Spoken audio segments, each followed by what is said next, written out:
நீங்க சொல்லலாம், எதுக்குனாலும் நான் தேடி தேடி போக வேண்டியதா இருக்குது, அன்புனா தேடி போக வேண்டியது இருக்கு, தேவைனா தேடி போக வேண்டியது இருக்குது. நான் எல்லாரையும் தேடி தேடி போகிற அந்த நாள் என்னைக்கு நிக்கும்?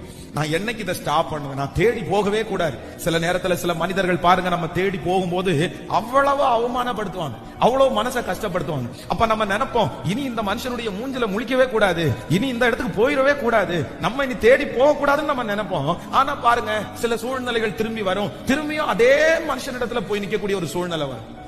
ஏன் பெரிய ரோசக்காரனாட்டும் போனவன் திரும்பி வந்த அப்படின்னு அந்த இடத்துலயும் பாத்தீங்கன்னா சில நேரத்துல நம்ம ரொம்ப அவமானமா பேசுவாங்க. அப்படியே நம்ம போயிட்டு வந்த வரோம், இப்ப என்ன எங்க வச்சுட்டு வந்தோம், மூஞ்சி எங்க வச்சு வந்திருக்கேன் அப்படியெல்லாம் கேட்பாங்க. அப்போ திருப்பியும் நம்ம அவங்க முன்னாடி வெட்கப்பட்டு நிக்க வேண்டிய சூழ்நிலைகள். இது யாருக்காக ஆண்டவர் பேசுறாருன்னு தெரியல. ஒருவேளை இது தீர்க்க தரிசனமான வார்த்தையா இருக்கலாம். நீங்க போகவே கூடாதுன்னு நினைக்கிற இடத்துல கூட போய் நிக்கக்கூடிய ஒரு கட்டாயத்துக்குள்ள நீங்க தள்ளப்பட்டிருக்கலாம். நான் இவங்கள்ட்ட காலமான கூட போக கூடாதுன்னு நினைச்சேன் பாஸ்டர், பட் இவங்க முன்னாடி போய் நிக்கக்கூடிய ஒரு சூழ்நிலையை கர்த்தர் அனுமதிப்பாரோ?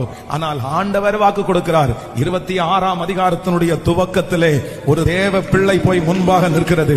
அதே 26ஆம் அதிகாரத்தினுடைய 26வது வசனத்திலே அவர்கள் அவனுக்கு முன்பாக வந்து நிற்கக்கூடிய ஒரு சூழ்நிலையை கர்த்தர் அனுமதிப்பார். ஆனால் நான் ஆராதிக்கிற தேவன் இது தீர்க்க தரிசனமான வார்த்தை, ஆம் என்றும் ஆமேன் என்றும் அப்படியே நிறைவேற்றுகிறவர்.